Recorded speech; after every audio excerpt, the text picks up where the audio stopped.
പാട്ടില്ല. ഇന്ന് വേണ്ടിയെങ്കിൽ ഒരു ശ്ലോകം ചൊല്ലാം. ശകലക ശകലക ശകലക ശകലക ശകലക ശകലക അമ്മ പാടി അമ്മ പാടി. കണ്ടന്റ് ക്രിയേഷനെ കുറിച്ചുള്ള ഒരു ക്ലാസ് എടുക്കാനാണ് ഇന്ന് ഉദ്ദേശിക്കുന്നത്. എങ്ങനെ നമുക്ക് കണ്ടന്റ് ക്രിയേറ്റ് ഉണ്ടാക്കാം, മറ്റുള്ളവരെ കളിയാക്കി കണ്ടന്റ് ക്രിയേറ്റ് ഉണ്ടാക്കാം, മറ്റുള്ളവരെ ചീത്ത വിളിച്ച് അവരുടെ തിരിച്ചുള്ള ചീത്ത വിളി കേട്ട് നമുക്ക് കണ്ടന്റ് ക്രിയേറ്റ് ചെയ്യാം. അവനൊന്നും ചെയ്യണ്ട, വെറുതെ ഇരിക്കുന്ന ആളെ വെറുതെ കൊല്ലാപ്പാക്കി നമുക്ക് കണ്ടന്റ് ക്രിയേറ്റ് ചെയ്യാം. നമുക്ക് അത് എങ്ങനെ ചെയ്യാം? ഒന്നിക്ക് നമുക്ക് ബോഡി ഷെയ്മിങ് ചെയ്യാം. ബോഡി ഷെയ്മിങ് കണ്ടന്റ് ആകുമ്പോൾ എല്ലാവർക്കും ഇഷ്ടപ്പെടും. അത് ബാക്കിയുള്ളവർ അത് തെറ്റാണെന്ന് പറയുമെങ്കിലും ഉള്ളിൽ അവരത് കണ്ട് സന്തോഷിക്കും. അപ്പോൾ നമ്മൾ പറഞ്ഞു വരുന്നത് പുറത്ത് കാണുന്ന മാന്യതയൊന്നും ശരിക്കുള്ള മാന്യതയല്ല.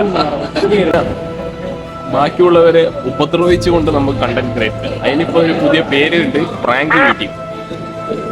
ബാക്കിയുള്ളവരുടെ സ്വകാര്യതയിൽ ഇടിച്ചു കയറി അവരെ ബുദ്ധിമുട്ടിച്ച് അവസാനം പ്രാങ്ക് ആണെന്ന് പറഞ്ഞ് നമുക്ക് കണ്ടന്റ് ക്രിയേറ്റ് ചെയ്യാം. പിന്നെ ഊള കോമഡി ഉണ്ടാക്കി നമുക്ക് കണ്ടന്റ് ക്രിയേറ്റ് ചെയ്യാം. അപ്പൊ നിങ്ങൾ ഏത് തരത്തിലുള്ള കണ്ടന്റ് ക്രിയേറ്റ് ചെയ്യണമെന്ന് നിങ്ങൾ തീരുമാനിക്കണം. മുഖ്യം എന്നാ നമുക്ക് റീച്ച് കൂടണം, പൈസ കിട്ടണം.